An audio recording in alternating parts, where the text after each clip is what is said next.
Kak Rina. Um, Kak Silvi di mana?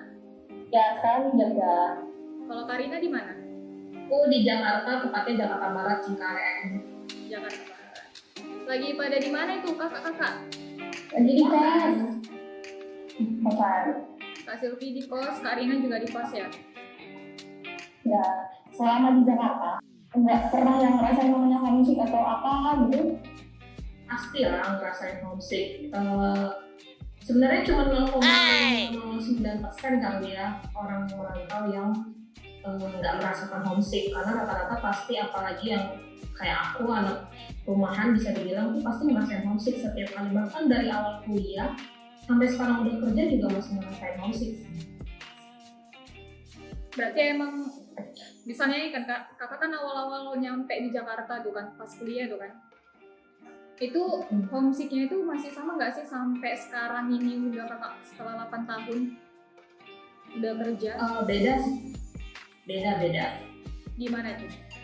Kalau dulu waktu masih kuliah itu kan sering ngerasa apa-apa itu ada orang tua ya, kayak mau kemana gitu, mau belanja peralatan kebutuhan sehari-hari itu kan biasanya sama orang tua. Itu homesicknya sangat kerasa, lebih gede lah daripada sekarang. Kalau sekarang kan udah terbiasa dengan sendiri, kemana-mana sendiri, paling homesicknya cuma kayak momen-momen tertentu aja, kayak Natal atau Paskah gitu aja sih. Kalau dulu tuh ini setiap saat deh, kayak mau ujian, mau kemana gitu, pasti selalu homesick sih. Beda. Ini homesicknya yang ala-ala drama itu nggak sih, yang kalau mandi di bawah shower, nangis terus hujan? Nggak sampai kayak gitu kan? Kakak kira drama Korea. Kak Silvi apa kayak gitu ya? Itu aku yang marah. Aku yang mesti marah. Kayak gimana tuh? Kayak seminggu tuh bisa kayak nangis terus mau hubungi tuh kayaknya rasanya nanti kayak dihubungi tuh nanti malah makin nangis gitu kan, jadi kayak sesekali aja kayak gitu hubunginya pas lagi homesick banget gitu sih. Biasanya kalau misalnya kalau jauh gitu kan komunikasi jadi obat ya kan Kak, obat rindu gitu. Ini malah sebaliknya di kakak ya? Iya, soalnya takut makin mewek kan, karena honestly aku emang orangnya sayang.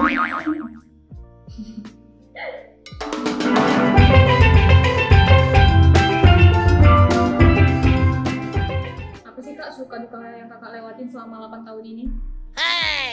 Kalau dukanya banyak ya, soalnya kan orang tua semakin lama semakin tambah tua ya, dan waktu yang kita habiskan sama dia itu hanya saat-saat tertentu aja, kayak pas pulang atau gimana, karena dukanya itu kita nggak bisa ngabisin setiap hari kita sama mereka yang semakin tua. Kalau sukanya selama merantau ini ya sukanya karena kebetulan tempat perantauan aku itu di ibu kota, jadi semua fasilitas itu terpenuhi, itu siang. Cuman ya kembali lagi tetap pengennya sih ya, meskipun ya ini pribadi masing-masing ya. Kalau di aku meskipun fasilitas itu selalu lengkap, tapi kalau nggak dilengkapi dengan seseorang yang berarti buat kita, buat apa? Jadi gitu sih. Kembali lagi ke orangnya. Itu sih suka dukanya selama ini. Apalagi sih? Aku. Iya nggak sih?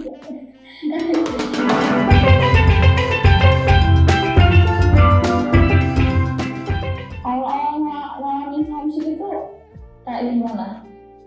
Perasaanmu sendiri itu gimana?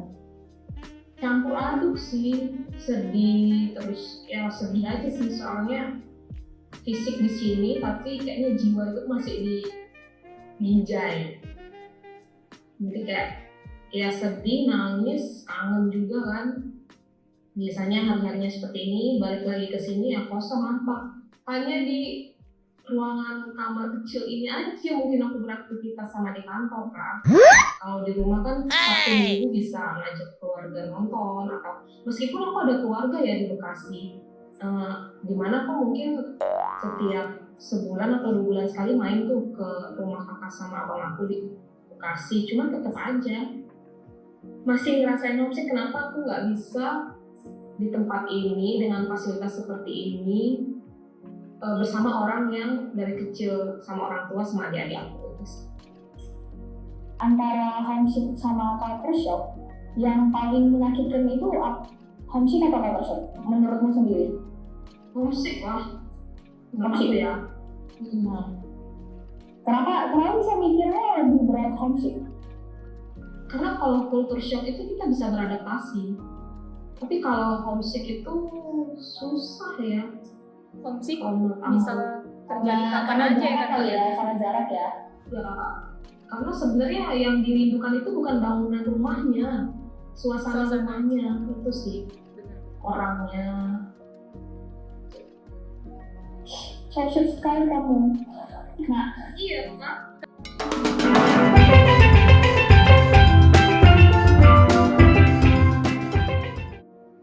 intinya tuh emang suasana rumah itu ngangenin. Iya. Aku juga pas tahun 2019 kemarin ya, itu pulang dalam setahun itu berapa kali ya?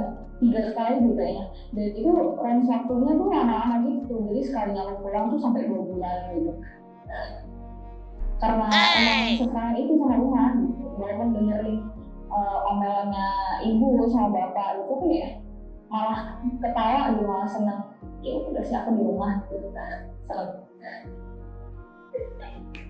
Awal-awal ngalamin culture shock pernah nggak sih sampai alergi makanan atau sampai diare atau yang kayak trauma gitu, Rin? Pernah nggak sih? Karena aku tuh culture shock itu sebenarnya tergantung orangnya, di mana tergantung pribadinya dulu lah ya.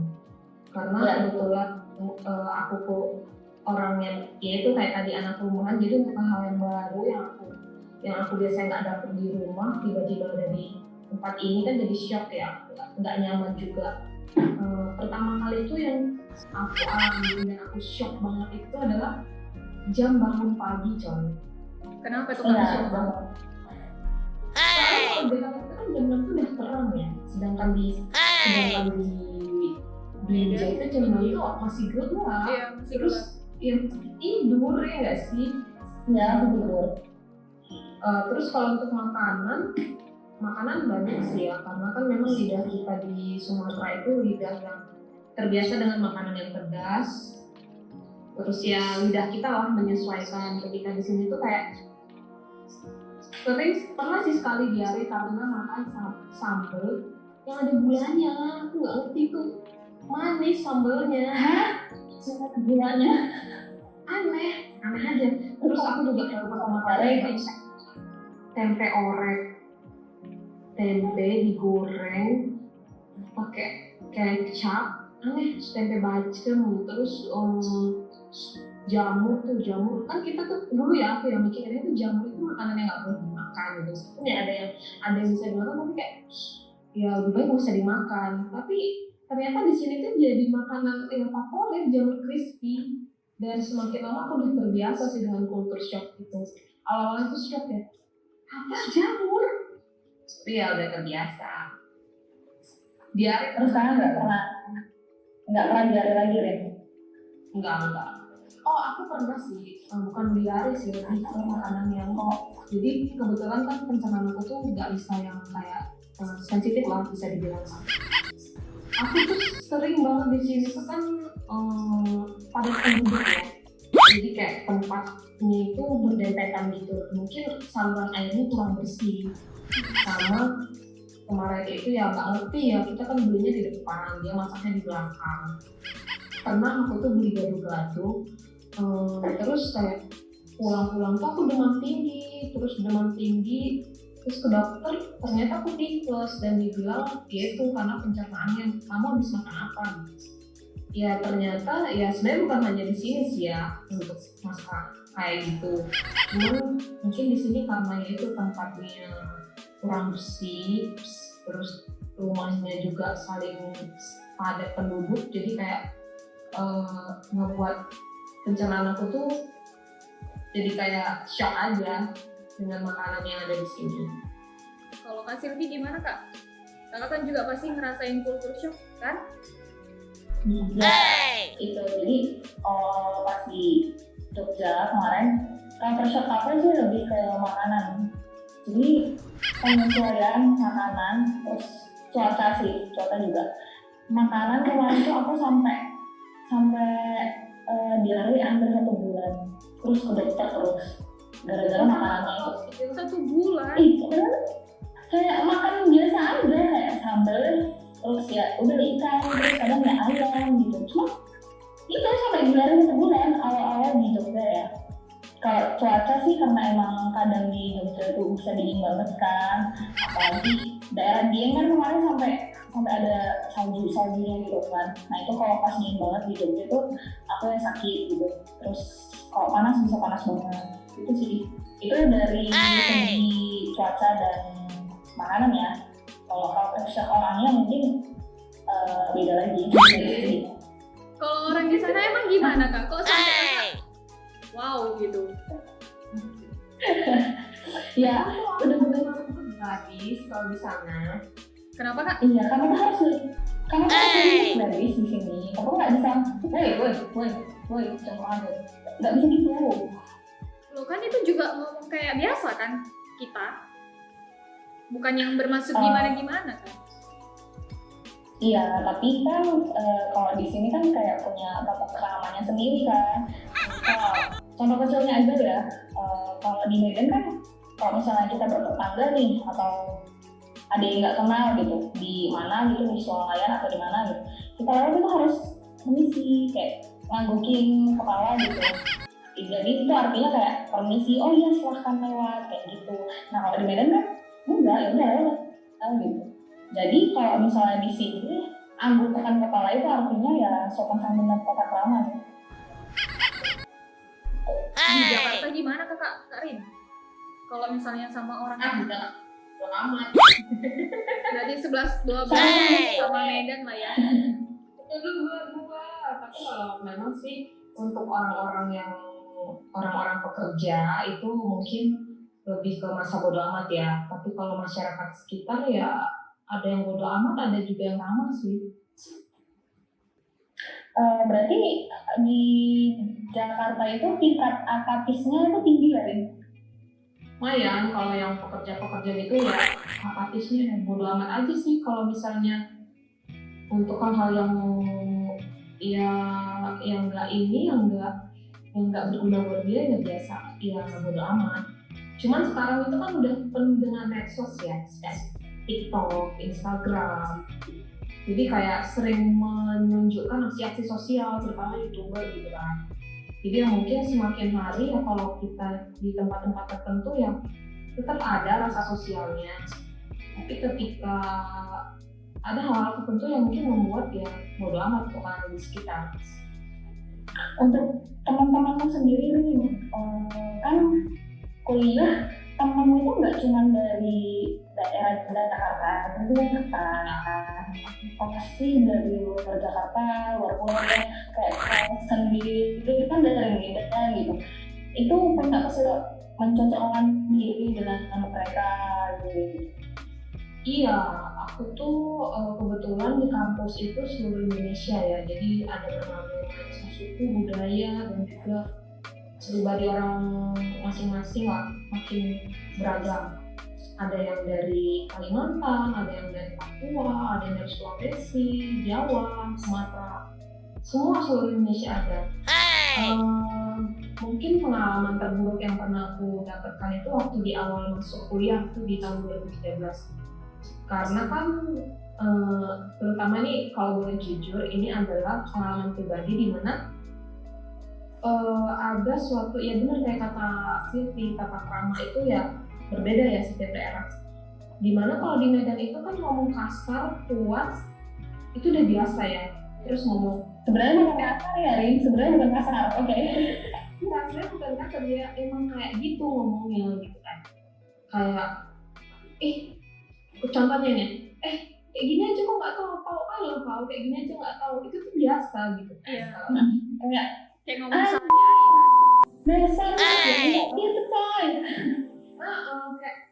Kayak gini aja kok nggak tahu, pakai otakmu gitu, biasa kan di sini. Nah pas pertama kali aku di tahun 2013 itu aku sering ya karena mungkin memang masih beradaptasi, aku ngomongnya kasar, terus suka ngomong frontal, eh, dan berhadapan dengan orang yang mungkin punya tata krama yang sopan santunnya sangat tinggi, contohnya ya dari Jogja atau dari Klaten tuh paling paling Klaten tuh kayaknya paling paling ramah-tamah ya, paling halus ya. Oh, itu daerah asal aku. Paling Oh lembut, iya, J. paling lembut Iya, ngomongnya kan? ya kan Kak Sil. Waktu kan kita ada yang namanya malam keakraban ya, jadi makrab gitu setiap semester atau apa ya, aku juga lupa gitu. Dan ada suatu permainan itu di mana ada secari kertas, nanti nama kita dibuat di atas, misalnya aku Febrina gitu kan, terus nanti digilir kertasnya itu ke semua teman-teman aku. Dan di situ coy, gue dapet sesuatu yang sangat shock lah gitu kan, dan itu baru aku sadarin setelah 1 semester kayaknya ya. Dan itu buat aku nangis sih, aku bener-bener nangis. Aku sedih bilang jadi cewek itu ya jangan kasar ngomongnya, jangan apa kayak kasar gitu loh, pokoknya jangan jahat sama orang, ngomongnya yang bener dong, yang baik, kamu kan cewek gitu. Nah, terus aku nangis itu aku pasti ngadu lah ya sama orang tua kan, ya kita namanya juga anak di perantauan. Terus aku diajarin buat bisa beradaptasi dengan kultur yang ada di sana. Dari situlah awal aku mulai mengerti adanya budaya berbeda setiap pribadi orang masing-masing. Itu benar-benar kultur shock sih buat aku. Berarti pas masa kuliah kakak itu terjadi kayak pengelompokan gitu gak sih Kak? Kayak yang berasal dari ini temennya itu Ya. semua gitu. Kakak dari Ada. Medan temennya ya Medan semua gitu. Ada pengelompokan positif, ada pengelompokan negatif. Pengelompokan positifnya itu terbentuknya suatu namanya organisasi daerah, Organda. Nah itu bagus ya, jadi kita bisa mengenal orang-orang dari Medan yang satu kampus sama kita. Bahkan aku di Binjai sendiri ada Organdanya, Organda Binjai, dan itu sangat-sangat membantu aku, terutama dalam mengenal orang-orang Binjai yang kuliahnya di situ. Nanti pulang bareng, bisa pulang ke Binjai itu bisa bareng. Terus kalau mau ngapain gitu bisa bareng lah menambah. Tapi ada juga suatu kumpulan organisasi, bukan organisasi daerah sih, kumpulan orang-orang yang menurut aku tuh berdampak negatif. Contohnya yang Batak kumpul sama Batak doang, terus yang Jawa sama Jawa doang. Dan kadang tuh keselnya justru lingkaran ini tuh membuat sisi negatif, energi negatif. Contohnya gosipin inilah, gosipin apa gitu. Untuk yang menurut aku tuh nggak seharusnya sih, tapi ya mungkin aku juga pernah berada di posisi itu, tapi makin lama makin ngerti, maksudnya ya kita berbaur ke semua orang dan nggak hanya di satu lingkaran itu aja. Dulu aku juga pernah kayak gitu, kumpul sama gerombolan ini, tapi makin lama aku makin ngerti ya nggak harus kayak gini. Kalau kamu mau berteman, kamu bisa punya banyak teman yang membawamu ke hal yang lebih positif.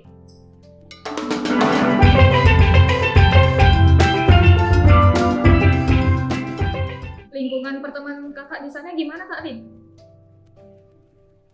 Kebetulan lingkungan teman aku hampir semuanya ya baik-baik ya, yang nggak Ada yang toksik kan? toksik. Ada toksiknya itu paling toksik nyinyir aja sih. Biasalah ngurusin cewek-cewek lain. menggosip, makin digosok makin sip.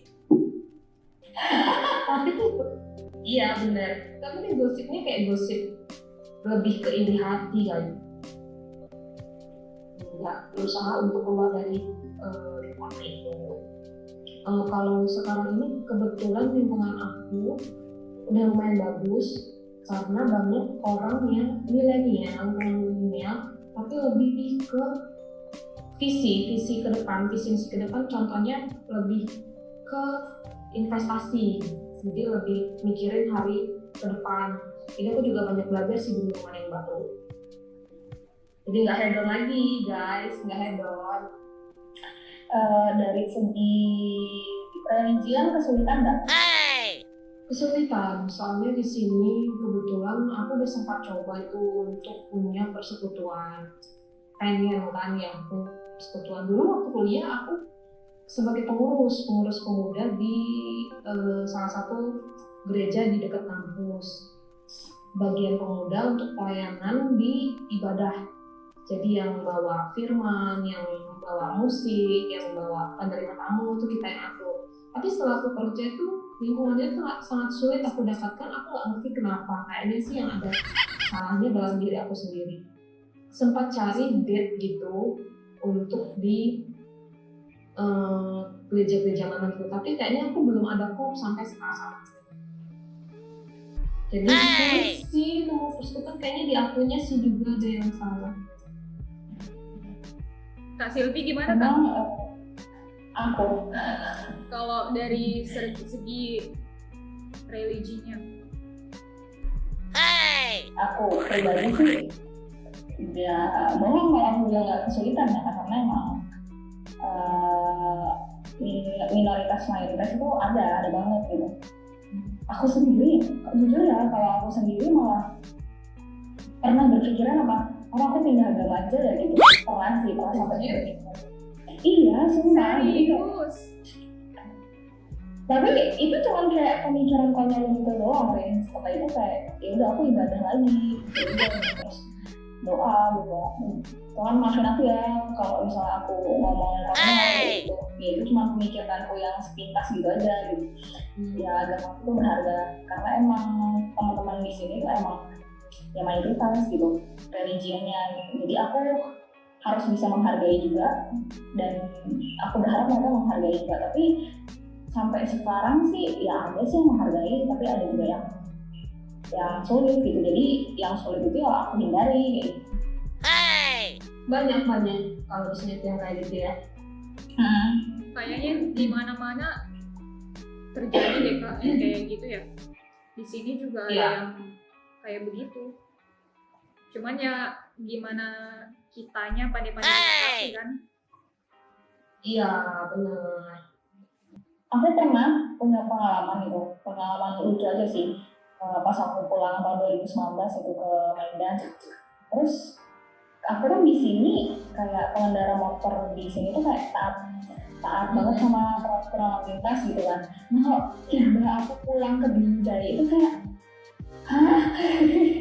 nggak ada yang lawan gitu. Jadi motor di sebelah sini ya di sini juga ada motor, nggak ada yang mau gitu. Terus aku pengen pulang, aku pusing. Makanya tuh kadang tuh ada yang bilang kalau orang yang udah bisa berkendara di Jakarta itu pasti paham banget yang namanya lalu lintas. Udah expert. Kalau di Medan orang yang bisa berkendara pasti tahu caranya jalan cepat. Jalan cepat itu mana pasti dia tahu. Enggak sih? Karena emang di Jakarta tuh crowded gitu kayak Terlalu ribet gitu ya. udah terlalu padat gitu ya kan Kak. Ada tilang online. Sekarang di Jakarta tuh ada tilang online. Ada sisi positif sama negatif di perantauan. Ada sisi negatifnya. Minusnya yang pertama itu biaya hidupnya ya cukup tinggi kalau di sini. Kemudian padat penduduk, sehingga untuk mendapatkan air bersih itu sangat susah. Maka kadang aku berpikir, ini safety tanknya di mana ya tempat pembuangan kotorannya? Biasanya kan kita tuh di belakang rumah berapa meter ya? Iya ada. Itu di sini tuh rumahnya selalu berantakan, aku bingung gimana. Dan aku nggak tahu sampai sekarang. Terus polusi udara, lagi ya kemacetan sih, macet yang paling jarak 4 km aja itu bisa sampai 30 menit sampai 45 menit coy di jalan. Itu Anak-anak masuk ya. Iya, kemudian ya kultur yang baru, kita harus menghadapi begitu banyak lifestyle, terutama untuk anak milenial sama kemajuan teknologi yang cukup besar. Itu yang mungkin bisa buat kita lebih beradaptasi. Kalau plusnya itu ya tadi fasilitasnya cukup memadai, kemudian apa-apa hal yang baru-baru itu pasti selalu ada di sini dulu. Gitu, jadi lebih enak, terus sistem kerjanya cukup cepat ya. Kalau di sini kan sudah serba online, nah segala sesuatunya online cepat. Kemudian lapangan kerja juga di sini lebih banyak, lebih bervariatif. Ya itu sih yang plus sama minusnya selama ada di sini. Tapi Sini gimana? Kak Sil gimana Kak? Sisi positifnya apa ya? Ya aku jadi lebih kalem sih di sini. Nggak barbar lagi ya? Nggak barbar lagi. Ya sebenarnya kalau besok aku pulang ke Medan ya balik lagi barbarnya gitu, karena ini masalah penyesuaian aja sih sebenarnya. Ya aku bukan mereka yang menyesuaikan diri sama aku gitu, tapi aku yang harus menyesuaikan diri karena ini lingkungannya mereka gitu. Itu sih. Ya benar. Sisi negatifnya mungkin karena di sini perbedaan lingkungan dan budaya, ya itu sih aku sulit menyesuaikan itu aja. Padahal darahmu darah Ini dari Rina sendiri punya trik and tips gitu nggak sih how to stop being homesick and culture shock? ada.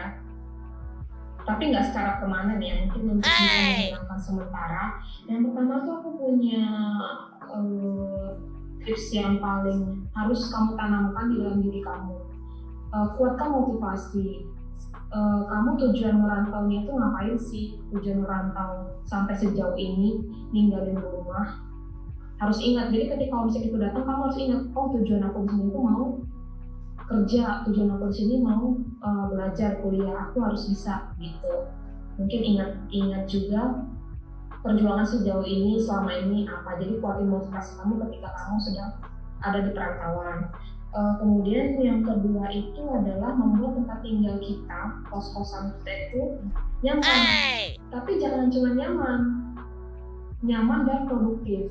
Contohnya kalau nyaman itu kan sekarang yang bisa kita bilang mendekor kamar kosan itu kan sekarang udah banyak ya cara-cara untuk mendekorasinya sehingga membuat tempat tinggal kamu tuh nyaman, nggak yang kayak karuan gitu. Jadi nyaman tinggal, jadi ketika kamu udah capek di kantor terus pulang ke kosan itu kayak wah nyaman banget gitu. Tapi juga jangan hanya di nyamannya doang, tetap produktif. Contohnya ya mungkin tempat kosmu itu ada sesuatu hal yang membuat kamu bisa produktif, contohnya ada buku atau ada nonton atau ngapain nge-vlog, fotografi atau ngapain, jadi nggak cuma nyaman doang. Yang ketiga itu apa lagi ya? Ini ya, selalu ingat bahwa kamu merantau itu nggak sendiri, banyak orang yang merantau.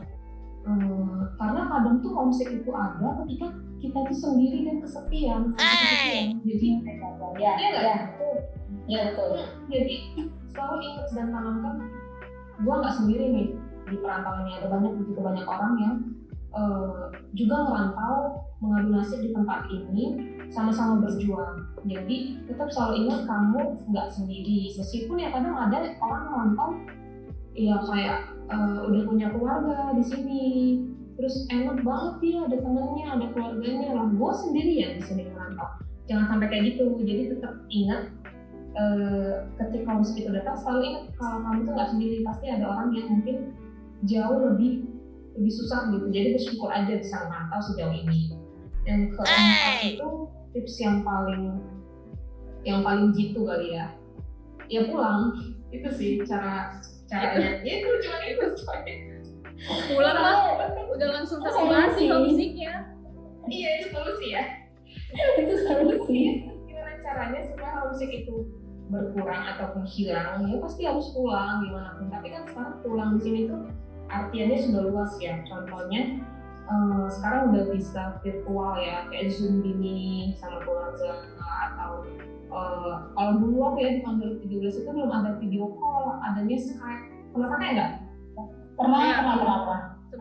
Dulu itu nge-Skype. Terus mungkin salah satu lepas rindu juga untuk homesick, ya bisa kirim makanan, kayak kamu sukanya apa, kayak aku tuh sering dikirim ikan teri, rendang, atau masakan kayak aku suka banget nastar, jadi sering dikirim juga kan sama mama, buatan mama. Ya gitu caranya untuk menghilangkan homesickmu, ada 4 tips tadi.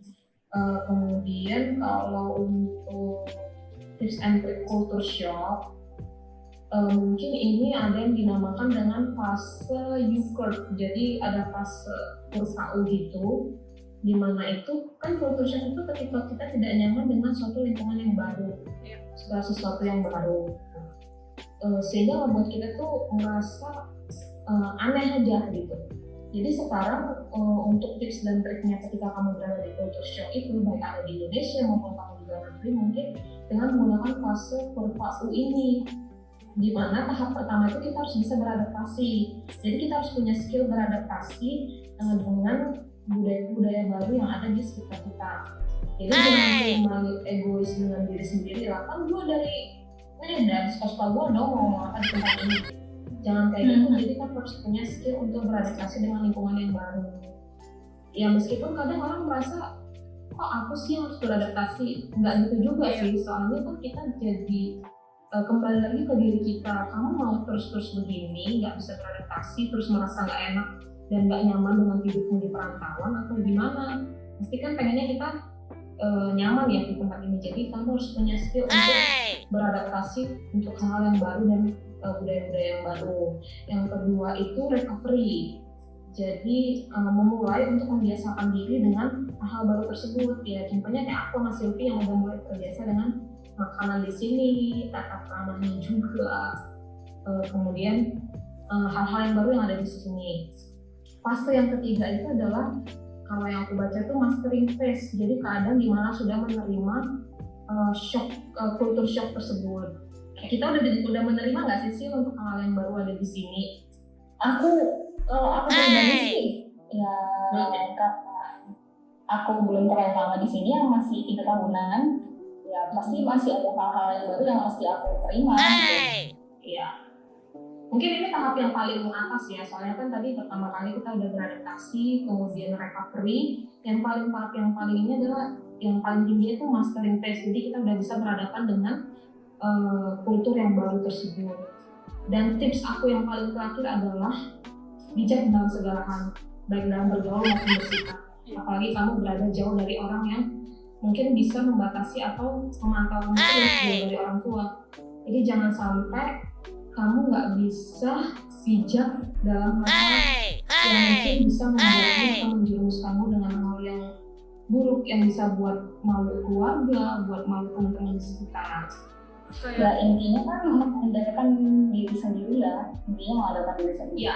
Iya, ini juga penting sih, soalnya ketika kamu merantau itu jangan mudah percaya dengan orang-orang ya baik yang baru kenal ataupun yang udah lama, karena di sini tuh ya nggak kayak di teman-temanmu yang, kalau aku ya ngerasain pribadi, nggak kayak teman-teman yang ada di Medan yang nggak mau menusuk dari belakang.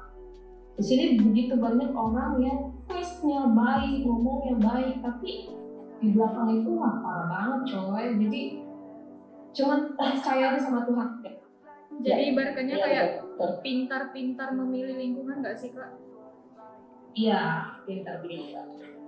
Ya emang butuh sih satu orang yang kamu percayai untuk bisa tukar pikiran ya, saling curhat. Cuman ya tetap nggak boleh percaya 100% kalau menurut aku. Jadi balik ke diri sendiri aja kan? Ibu kota tuh lebih kejam daripada ibu tiri. Slogan itu masih berlaku ya Kak? Bener lah. Harus berjuang sendiri di tempat ini, orang tuh masa bodo amat.